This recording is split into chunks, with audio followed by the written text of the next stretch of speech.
بسم الله الرحمن الرحيم اللهم صل وسلم وبارك وأكرم وأنعم على سيدنا وحبيبنا ونبينا محمد وعلى آله وصحبه وسلم تسليما عدد ما احتى علمك وخط به قلمك وأحصاه كتابك وارض اللهم عن ساداتنا أبي بكر وعمر وعثمان وعلي وعن الصحابة أجمعين وعن التابعين وتابعهم بإحسان إلى يوم الدين أما بعد السلام عليكم ورحمة الله وبركاته. Bienvenue à toutes et tous dans un nouvel épisode de notre série sur le bien-aimé alayhi salatu salam, notre cher prophète Mohammed sallallahu alayhi wa ala alihi wa sahbihi wa sallama. L'épisode d'aujourd'hui, le 48e épisode de notre série, nous amène dans un épisode qui est court encore une fois puisque nous sommes dans les épisodes de Ramadan. Donc ce sont des épisodes qui sont assez courts pour nous permettre à chacune et chacun de vaquer à nos différentes occupations et notamment à nos adorations avant la prière de Maghrib. Un 48e épisode qui va traiter du sujet, de la thématique du prophète bien sûr, comme dans les 47 épisodes précédents. Mais ce qui va nous intéresser aujourd'hui, c'est le prophète Mohammed sallallahu alayhi wa sallam, comment était-il en tant qu'invité. Et au moment où je dis ça, c'est mon chat qui s'invite dans l'épisode et à la caméra. Le prophète sallallahu alayhi wa sallam, comment était-il en tant qu'invité? Avant de le voir et avant de le traiter, il est important de rappeler quelques éléments essentiels, et notamment celui que c'est le prophète Ibrahim alayhi salatu salam, qu'on appelle également Abrahim. Il est un père clément, Ibrahim. C'est le premier homme sur terre à avoir fait et avoir émis des invitations et avoir reçu chez lui. Il est le premier hôte que la terre est comptée et que l'humanité est comptée. Également, on sait que le prophète alayhi salatu salam aimait être invité chez ses compagnons, et il l'a fait savoir à ses compagnons en leur disant qu'il accepterait l'invitation de quiconque, et en précisant quel que soit le plat qu'on lui servira, qu'il s'agisse d'un plat, que d'une boisson, qu'il s'agisse de plusieurs mets ou que très peu. Il ne s'intéressait pas au menu, il ne s'intéressait pas au rang social de son invité, il ne s'intéressait pas à la maison, est-elle grande, petite, il ne s'intéressait pas est-ce que ce sera quelque chose de très luxueux ou quelque chose qui est très pauvre, j'allais dire populaire.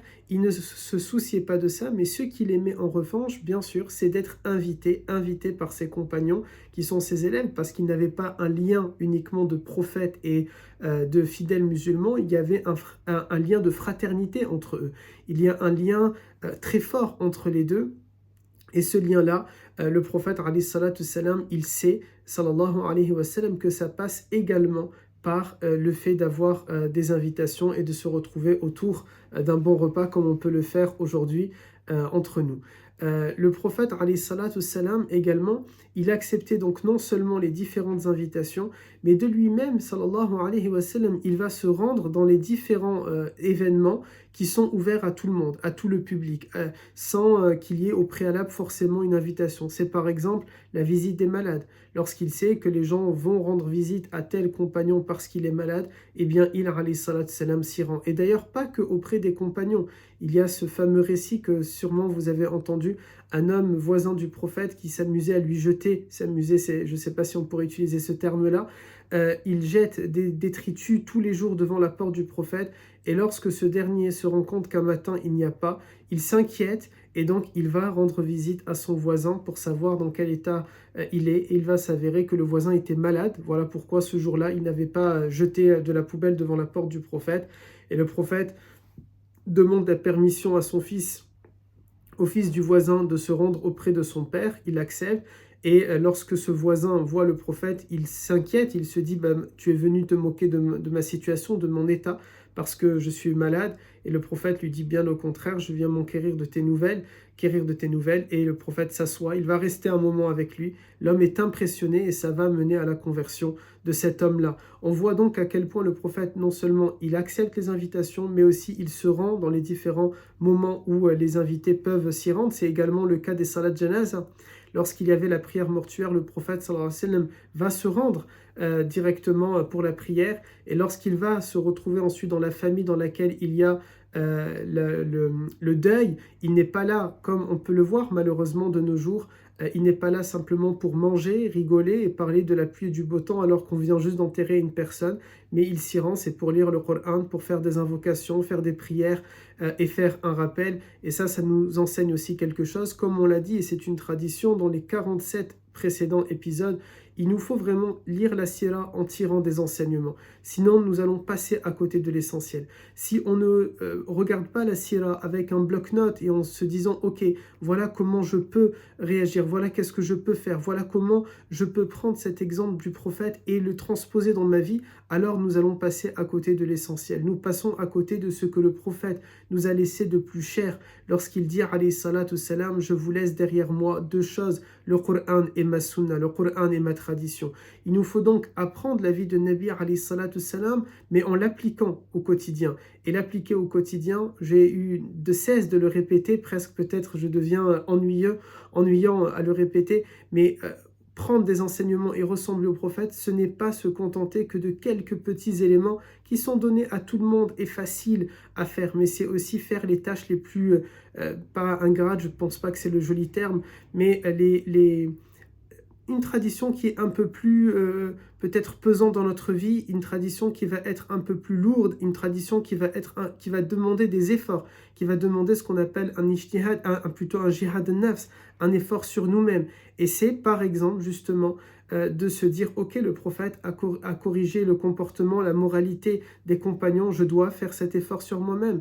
Le prophète m'a incité à me lever tôt le matin pour prier, je vais faire cet effort-là. Le prophète sallallahu alayhi wa sallam avait l'habitude par exemple de faire telle action, de rester longtemps en méditation, je vais le faire et ne pas me contenter que d'actions de la sunna certes, mais qui sont des éléments un peu peut-être faciles. Et je dis souvent à mes élèves ici à Montpellier, c'est surtout quand vous allez faire quelque chose que de prime abord vous n'avez pas envie de faire, que c'est là où on va véritablement voir l'adoration, que c'est véritablement là que l'on va sentir le fait qu'on est en train d'adorer Allah Azza wa Jal et de suivre l'exemple du prophète. Je prends un exemple avec les prières de Tarawih. Très souvent, tout le monde a envie d'aller prier Tarawih le soir. Nous sommes dans une ambiance, c'est Ramadan. Bien sûr qu'il y a une récompense, mais on le fait aussi parce qu'on a envie et qu'on aime ça.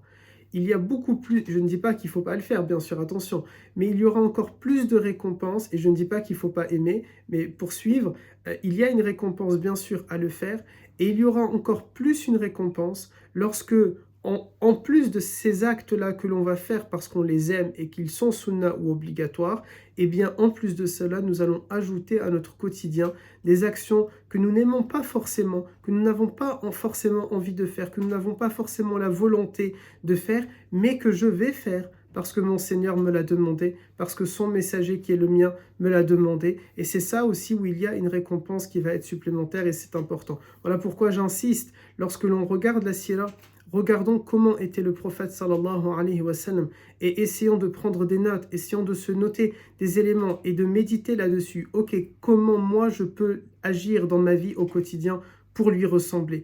Pas que en portant une barbe, c'est facile, ça demande aucun effort. Je ne dis pas qu'il ne faut pas faire, je ne dis pas que vous devez faire, mais c'est quelque chose qui demande aucun effort. Par contre, se lever tôt le matin et prier, ça demande un effort. Par contre, corriger notre comportement, notre moralité, ça demande un effort.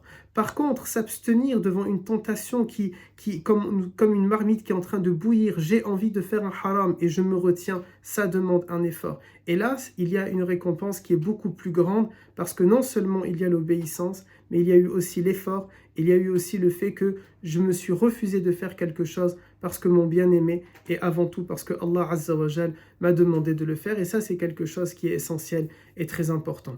Aussi le prophète dans les différentes invitations qu'il va faire où il va se rendre, c'est notamment bien volontiers dans les mariages strictement halal bien évidemment, puisqu'il n'a que des élèves, il n'a que des compagnons qui sont en train bien sûr de respecter. Imaginez un compagnon qui va inviter le messager alors qu'il y a quelque chose de haram à l'intérieur, ça n'a pas de sens, ça ne pourrait pas exister et combien même il refuserait d'inviter le prophète en se disant parce que je vais faire quelques écarts. Alhamdulillah, ils ne l'ont pas fait, mais admettons l'un d'entre eux aurait voulu, il va se retrouver avec zéro invité parce que ses amis, ses voisins sont des compagnons, des compagnons, et donc bien évidemment ça ne pouvait pas avoir lieu.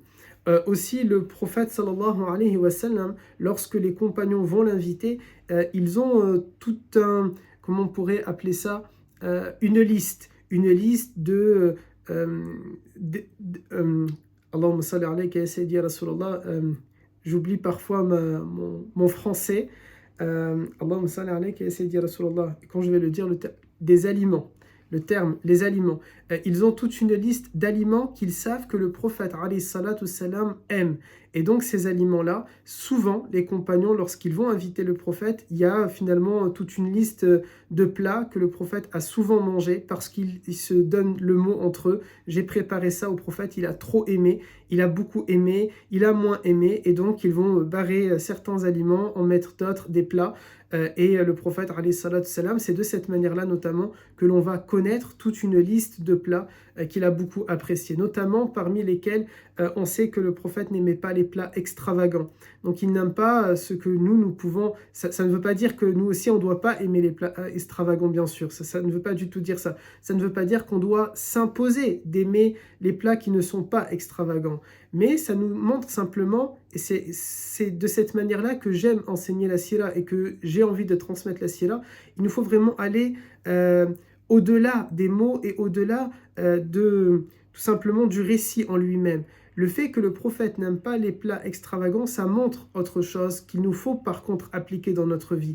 Il n'aime pas le superflu, il n'aime pas le m'as-tu vu, il n'aime pas le chaud tout simplement. Et ça, c'est quelque chose que l'on va reproduire dans notre vie. Ne pas faire un plat extravagant, c'est quelque chose qui est facile et donné à tout le monde.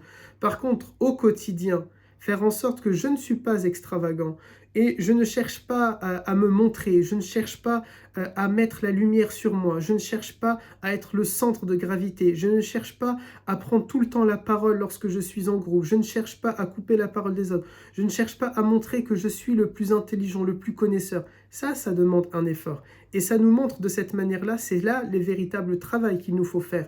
Donc certes, le Nabi sallallahu alayhi wa sallam, c'est un fait, il n'aimait pas les plats extravagants, on ne va pas l'enlever et dire que c'était pas ça, bien sûr, ça c'est un fait. Mais ça nous montre aussi quelque chose, et ce quelque chose-là, l'enseignement à retirer, c'est que nous aussi, nous ne devons pas aimer l'extravagance dans la vie au quotidien. Si le prophète n'a pas aimé l'extravagance dans un plat, il l'a aussi détesté et il l'a aussi rejeté dans la personnalité des gens et dans la vie des gens, et ça c'est quelque chose qu'il nous faut saisir.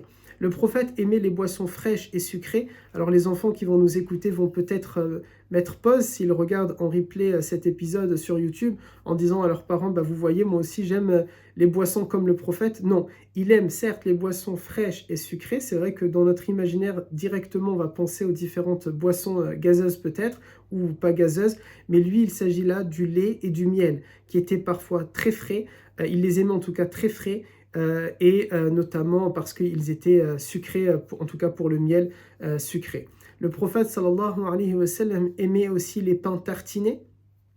Quand j'ai préparé le cours et que j'ai découvert ça en même temps que vous, du coup j'ai appris cela il y a quelques heures qui nous séparent de ce direct et de cette vidéo. Je me suis dit subhanallah, parce que on tartine parfois des biscottes, etc. C'est quelque chose que le prophète a fait déjà il y a des centaines d'années derrière, et il aimait ça. Et donc peut-être que maintenant, lorsqu'on va manger nos tartines, comment justement se connecter au prophète? On peut le faire dans une prière, on peut le faire dans un dhikr, on peut le faire dans un istighfar, on peut le faire dans différents moments. Mais vous pouvez aussi le faire au petit déjeuner, du coup, à présent, en vous disant, ok, là, je suis en train de manger une tartine, le prophète aimait les tartines. Eh bien, il ne faut pas simplement que cette information, elle passe comme ça, comme une lettre à la poste, si on pourrait utiliser cette expression-là, mais se dire comme un moment solennel. Le prophète aimait les tartines, j'aime les tartines, je suis en train de prendre un petit déjeuner. En quelque sorte, je suis connecté au prophète parce qu'il a fait cette action-là. Eh bien, tout d'un coup, je dois me dire, je suis dans un moment solennel, donc est-ce que je suis habillé d'une manière correcte? Est-ce que je suis dans un lieu correct? Est-ce que je suis à la hauteur du message? Est-ce que je suis à la hauteur de cette pensée? Est-ce que je suis à la hauteur de cette action que le prophète alayhi salat salam? C'est dans ce genre de petits moments de réflexion que l'on va s'auto-éduquer. De la même manière que si on va beaucoup plus loin que le prophète, si on se dit tout simplement Allahu nadhiri, Allahu basiri, Allah Ta'ala me voit, eh bien on ne va pas agir de la même manière. Si je vis avec cette réalité, Allah Ta'ala me voit, j'aurais tendance à ne pas être à l'aise à l'idée de passer des heures allongées, par exemple. Je ne vais pas être à l'aise à l'idée de ne pas être habillé d'une manière, peut-être que on sait tous et toutes, en tout cas selon notre conception de la religion, que Allah Ta'ala ne va pas apprécier. Et donc, on sait tous que Allah Ta'ala nous voit, mais on l'oublie parfois, en faisant al-haram, en se laissant aller, en étant paresseux, en n'étant pas actif. Mais lorsqu'on va se dire Allah Ta'ala me voit, eh bien là, ça doit nous faire un petit pic et se dire, ok, est-ce que je suis à la hauteur? Est-ce que chez moi c'est rangé? Est-ce que je suis dans un lieu qu'Allah Ta'ala aime? Eh bien, de la même manière, on peut le faire avec le prophète, alayhi salatu salam, dans ce genre de petits moments. Je suis invité, pensons au fait que comment était-il dans ses invitations. Je prépare un plat, pensons au fait comment il était lorsqu'il voulait manger un plat. Je mange des tartines à mon petit déjeuner. Je me rappelle, ok, dans un cours que j'ai regardé sur la page Facebook Mohammed ou en replay sur YouTube, sur la chaîne Oustad Marwan, eh bien, je me rappelle que le prophète aimait des tartines. Ok, je suis en train d'en manger, il aimait ça. Comment je suis en reproduisant quelque chose que lui-même était en train de faire, alayhi salatu salam. Il aimait également les pains trempés dans des condiments. Ça pouvait être plusieurs types de condiments. Ça peut être par exemple aujourd'hui nos enfants, ou peut-être pas que les enfants, les plus grands aussi le font. Un pain perdu, vous voyez qu'on va tremper dans le chocolat au lait. Alors, ça ne veut pas dire que le prophète a fait cette action-là, mais c'est l'image en fait. Il aime le pain qu'il va tremper dans quelque chose et ensuite le manger. Il aimait un plat qu'on appelle le haïs. Le haïs, c'est un plat c'est une pâte de dattes qui est mélangée à de la graisse et à du yaourt. Alors, on n'est pas obligé d'aimer ou de ne pas aimer, c'est pas parce que le prophète a aimé qu'on est obligé d'aimer, mais ça nous donne en fait un exemple de plat qu'il aimait énormément. Parmi ces plats-là aussi qu'il va beaucoup aimer, il y a l'épaule d'agneau. On sait que le prophète sallallahu alayhi wa sallam aimait énormément ce plat-là, mais pas que, parce qu'on a souvent réduit la chose à l'épaule d'agneau. Il ne mangeait pas que de l'épaule d'agneau tous les jours.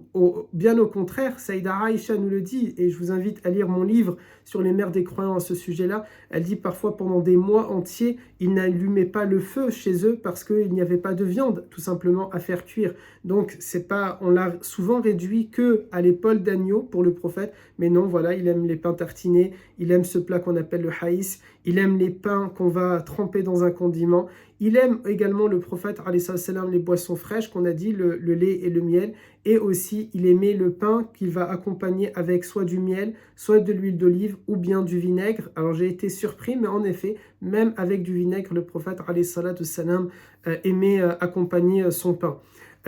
Il n'a jamais aussi, lors des invitations, lorsqu'il se rend dans une invitation, et ça nous donne aussi des enseignements à reproduire pour nous-mêmes au quotidien, il n'a, alayhi salatu salam, jamais critiqué un seul plat dans lequel il a été invité. Dieu sait à quel point dans notre communauté, nous avons tendance à critiquer les plats lorsque nous sommes invités. Il n'a jamais critiqué un seul plat pour lequel il a été invité. Et ça nous donne, vous voyez, quelque chose. Cette auto-éducation, reproduire les actes du prophète et faire vivre la sunna, c'est aussi passer par ce genre de choses-là. Surtout que c'est quelque chose qui est tellement répandu dans notre communauté, notamment, peut-être c'est l'exemple le plus marquant dans les mariages, que c'en est devenu presque inquiétant ou maladif chez certaines personnes. Elles vont être stressées, angoissées à l'idée d'inviter des gens, et notamment parfois leur propre famille, parce qu'ils savent qu'au sein, et ils le disent eux-mêmes, je suis angoissé, stressé d'inviter parce que je sais que dans la famille, un tel, une telle, ils vont critiquer ce que j'ai fait. Donc ça devient très stressant. Mais subhanallah, regardez le climat que le prophète avait instauré. On ne critique pas un plat lorsqu'on est invité. Non seulement on ne le critique pas, mais aussi parce que c'est un homme du juste milieu et que cette religion, elle est belle et elle est équilibrée et elle est la religion du juste milieu, d'inwasata. Vraiment, c'est une religion du juste milieu. Et comme le disent pas mal de savants, al-wasatiyya, le juste milieu. Non seulement il n'a jamais critiqué un plat, mais alayhi salatu salam, il nous a aussi appris à ne jamais complimenter de manière trop exagérée un plat. Et il n'a jamais fait ça. Il n'a pas abusé dans c'était incroyable, c'était ceci, jamais. Il a toujours apprécié le plat pour lequel il a été invité. Il a fait savoir à ses hôtes, aux compagnons qui l'ont invité, parfois même s'ils n'étaient pas musulmans, donc c'était pas bien sûr, je vous rassure, de la viande pas halal. Et tout simplement, il va remercier, il va apprécier ce qu'il a mangé, et ça s'arrête là tout simplement.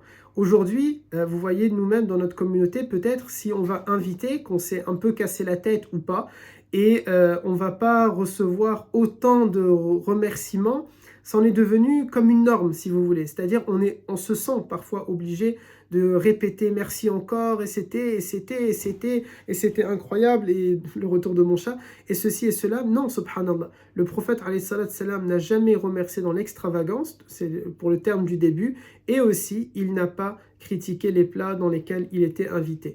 Lorsqu'il était invité, sallallahu alayhi wa sallam, il aimait et il appréciait le fait qu'il soit accompagné.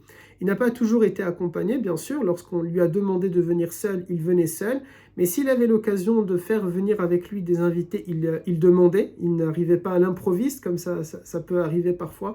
Mais il demandait la permission. Et à ce moment-là, s'il l'avait, alayhi salatu salam, il venait accompagné de plusieurs personnes. Souvent, c'était Ahlus Soufa. Et Ahlus Soufa, ça sera l'objet de tout un épisode. On a eu l'occasion d'en parler légèrement dans un épisode précédent, où on a parlé de ce groupe d'individus pour lesquels le prophète, alayhi salam, souvenez-vous, il avait construit un toit, il avait demandé à ce qu'il y ait un toit pour eux et ils vivaient en dessous de ce toit-là. Eh bien, cette catégorie-là, le prophète aimait être accompagné de eux lors des invitations. Pas seulement aussi, c'était avec les orphelins. Il demandait la permission d'être accompagné des orphelins. Je vous rassure, ce n'était pas avec tout le monde en même temps, mais il essayait d'alterner. Aussi, alayhi salam, avec les pauvres, parce qu'il savait que c'était une occasion pour Ahl Soufa et pour les pauvres de pouvoir manger. C'était une occasion pour les orphelins de découvrir une autre famille qu'ils n'ont pas, une famille religieuse. Ils ont peut-être perdu leur famille biologique, ils ont perdu leur père, leur mère, mais le prophète les fait rentrer dans la maison de leur grand frère, de leur grande sœur, de leur père par substitution, c'est-à-dire tout simplement Al-Umma al-Islamiyya, cette grande famille qu'est la communauté musulmane. Il était aussi accompagné des grands compagnons, des plus, entre guillemets, petits compagnons, c'est-à-dire les moins connus, les grands, ce que j'aime appeler l'état-major des compagnons, Abu Bakr, Omar, Othman, Ali et bien d'autres, mais aussi, bien sûr, avec ceux qu'on dit, entre guillemets, c'est peut-être pas joli, les petits compagnons, c'est-à-dire les autres qui sont peut-être parfois un peu moins connus ou qui ont un peu moins marqué la sira avec un grand S, dans la vie tout simplement, et donc du coup parfois qu'on n'a pas forcément retenu leur nom et leur identité. Le prophète alayhi salam, parmi les différents plats aussi qu'il aimait, c'était les bouillons, et l'un de ses voisins qui était perse avait l'habitude de préparer un bouillon. Une fois il l'a offert au prophète, le prophète en a raffolé, il a trop aimé mais sans être dans l'extravagance de tout à l'heure qu'on disait. Et son voisin avait du coup pris l'habitude, dès qu'il prépare ce plat-là, le bouillon, alors il va en donner au prophète alayhi salatu salam. Aussi, le prophète avait pris l'habitude qu'à chaque fois qu'il va être invité chez des personnes, il va prier dans un endroit dans leur maison. C'était comme une baraka, comme une ni'ma, comme un bienfait tout simplement qu'il offre à ces personnes-là. Non seulement il leur fait dua, mais aussi il fait une véritable prière. Si c'est l'heure d'une prière obligatoire, alors il priera cette prière-là, ou bien il va faire une prière qui va être sunnah. Ça a pu être une fois un shafa'i witr, ça a pu être une autre fois une salat duha, ça a pu être un awabin, ça a pu être plusieurs prières, un qiyam al-layl, un tarawih, peu importe. Mais le prophète alayhi salatu salam a toujours pris l'habitude, lorsqu'il est invité quelque part, il va prier dans cette maison-là, de manière à ce qu'il y ait une baraka. Et les compagnons avaient pris l'habitude d'en faire un musalla, c'est-à-dire que l'endroit désolé, pardon aussi à mon chat, je lui tousse dessus, l'endroit où il va prier alayhi salatu salam, il deviendra une musalla, c'est-à-dire ils vont choisir ce lieu-là comme étant le lieu de prière pour eux après le départ du prophète et pendant tout le reste de leur vie dans ce foyer-là. Anas ibn Malik, le grand compagnon Anas ibn Malik, nous raconte à ce sujet une belle histoire. Il dit: une fois ma grand-mère, Mulaïka je crois on dit, ou Mulaïka, pardon pour la prononciation, qui était musulmane, elle a invité Nabi alayhi salatu salam à venir manger chez elle, et elle m'a invité avec sa mère. Yani, la grand-mère de Anas a invité le prophète à venir manger chez elle. Elle a invité bien sûr la mère de Anas et elle a invité Anas. Et après la prière, le prophète alayhi salatu salam leur a proposé: on va faire une prière sunna de 2 rak'a. Alors la grand-mère a sorti le seul grand tapis qui pouvait tous les contenir à l'intérieur, une hsera, vous voyez, un peu comme peut-être un grand tapis qu'on a l'habitude d'avoir, et ils ont tous prié dans cet endroit-là. Après ce jour-là, la grand-mère a toujours gardé ce tapis-là dans l'endroit où ils ont prié, et c'est devenu comme la petite mosquée à l'intérieur de cette maison-là. À chaque fois qu'il fallait prier, on prie dans cet endroit-là. et je vous laisse imaginer bien sûr que Anas était très content lorsqu'il priait dedans et qu'il était l'imam, puisqu'il va choisir le lieu exact où le prophète, il a vu le prophète prier en tant qu'imam à cet endroit-là. Aussi, qu'est-ce que l'on peut dire? Je regarde si j'ai rien oublié dans mes notes, mais normalement non. Aïwa, pardon, le prophète, c'est quand même un élément important, le prophète sallallahu alayhi wa sallam acceptait également l'invitation, on a dit tout à l'heure, de tout le monde, et notamment des esclaves. Et il a été le premier homme libre, le premier homme arabe libre à avoir accepté l'invitation d'esclaves. Vous savez que les esclaves à Médine, l'islam, nous avons déjà eu l'occasion de le dire, a combattu l'esclavagisme. L'islam a tout fait pour supprimer l'esclavagisme, mais ça s'est fait step by step, étape par étape, tout simplement parce que l'économie reposait sur cette main-d'œuvre-là. C'est comme, si on veut prendre une comparaison avec notre époque aujourd'hui, c'est comme si aujourd'hui, un chef d'État qui serait élu dit du jour au lendemain, ok, on supprime tous les emplois. À partir d'aujourd'hui, l'État pourvoit au salaire de tout le monde. Donc, je ne sais pas, imaginons, l'État dit je donne 4 000 euros, 3 000 euros à tout le monde, il n'y a plus aucun travail. C'est une mesure qu'on ne peut pas faire du jour au lendemain. Pourquoi? Parce que ça veut dire demain, nous n'avons plus de policiers, nous n'avons plus de médecins, nous n'avons plus de comptables, nous n'avons plus d'éboueurs, nous n'avons plus d'ingénieurs, nous n'avons plus de professeurs. Il faut donc le faire étape par étape. On pourrait imaginer dans une vie de science-fiction que ce serait des intelligences artificielles, des robots, peu importe. Là, je m'écarte et je m'éloigne du sujet. Mais c'est simplement pour avoir un parallèle et une métaphore pour comprendre l'économie aujourd'hui est basée sur des personnes qui travaillent et des personnes qui dirigent. Et à l'époque, eh bien, c'est tout simplement un peu de la même manière, c'est la main-d'œuvre, ce sont les esclaves. Donc l'islam va tout faire pour supprimer l'esclavagisme. Elle va le faire par les kafaras. Lorsque quelqu'un commet un péché, l'islam va dire, eh bien, tu vas libérer tant d'esclaves de manière à te faire pardonner. L'islam va donner des droits aux esclaves, le droit d'être nourri, le droit d'être habillé, le droit d'être traité convenablement. S'ils subissent une injustice, alors ils sont libérables. L'islam va inciter les croyants à les libérer en offrant plusieurs récompenses, en disant celui qui va libérer un esclave, alors Allah Ta'ala lui fera, alors Allah Ta'ala lui donnera, etc., etc. Le prophète lui-même, alayhi salat salam, et ses compagnons ont racheté la liberté de plusieurs esclaves. Puis au fur et à mesure, l'islam va également dire, vous devez leur donner un salaire. Et donc, avec toutes ces mesures-là, nous arrivons au bout de quelques années à une radiation totalement du nombre d'esclaves. Il n'y a plus d'esclaves. L'islam va par exemple dire, à partir de maintenant, on ne peut plus acheter un esclave et on ne peut plus en vendre. Alors, le nombre d'esclaves qui existait jusqu'à maintenant, ben, il reste tel quel. Et avec toutes les mesures que j'ai citées juste auparavant, leur nombre va diminuer, diminuer, diminuer jusqu'à être totalement supprimé. Mais on ne peut plus en acheter de nouveau. Mais il y en avait quand même quelques-uns. Voilà pourquoi il faut remettre les hadiths dans leur contexte lorsque le prophète parle d'esclaves. Il y en avait. Et le prophète sera le premier homme libre à avoir accepté l'invitation des esclaves, parce que dans les différents droits que l'islam leur a donnés, ils avaient des logements, et ils ont pu inviter des personnes, et bien le prophète se rendait. Et imaginez la scène, lorsque vous avez un compagnon qui est tout simplement, il est compagnon, mais il possède des esclaves, et le prophète vient dans la big demeure, mais il ne mange pas à la table de ce compagnon qui est un maître d'esclaves, mais il va plutôt manger avec les esclaves. Ça donne une certaine image. Et notamment, c'est à travers ça, c'est aussi par ce genre de moyens-là que ces compagnons-là n'accepteront pas l'idée tu es mon esclave alors que le prophète a mangé chez toi, tu as reçu le prophète, c'est un véritable honneur, ça ne se fait pas que tu vas être maintenant mon esclave, et donc ça va inciter à cette libération aussi des esclaves à travers ces invitations. Voilà, on arrive à la fin, on avait dit des cours de 30 minutes pendant Ramadan, on arrive à la fin, j'espère que vous allez et que je vais retenir l'ensemble de ces informations-là, surtout pourquoi? Non seulement pour qu'on retienne des enseignements et qu'on essaye de les appliquer au quotidien, comment se comporter quand on est invité, notamment avec la critique, plutôt avec le fait qu'il ne faut pas critiquer la nourriture, mais pas que, on a aussi cité plusieurs choses. Il n'y a pas des enseignements avec une liste exhaustive, c'est véritablement à chacune et chacun d'entre nous. Quand on regarde la sira, de se dire comment, avec ces informations-là, je peux vivre au quotidien pour que je me rapproche du noble messager, alayhi salatu salam.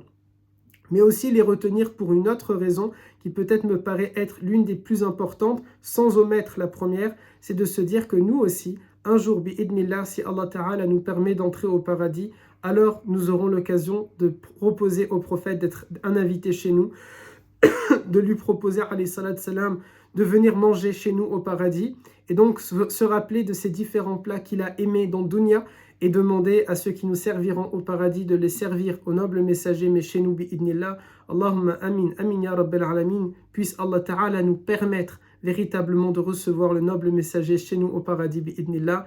Je vous le souhaite, je me le souhaite, et je nous souhaite d'avoir tous ces plats-là comme étant un buffet à volonté pour notre bien-aimé, alayhi salatu salam, avec tous les plats qu'il voudra, avec tous les plats qu'il désirera, et en espérant qu'il tardera chez nous, et qu'il restera des heures et des heures et des heures encore, again and again, bi'idnillah, pour qu'il nous réjouisse de sa présence et de ses histoires, et pour surtout qu'on puisse apprendre la sira d'une autre manière, véritablement de son personnage principal. Allahumma amin. Barakallahu fikum, puisse Allah Ta'ala vous préserver. J'en profite pour saluer notre cher administrateur. Je suis désolé, j'ai vu le message tout à l'heure défiler. Wallahi, moi aussi, je suis heureux de vous retrouver semaine après semaine, sauf les semaines où malheureusement j'annule et que je ne peux pas assurer ce cours-là.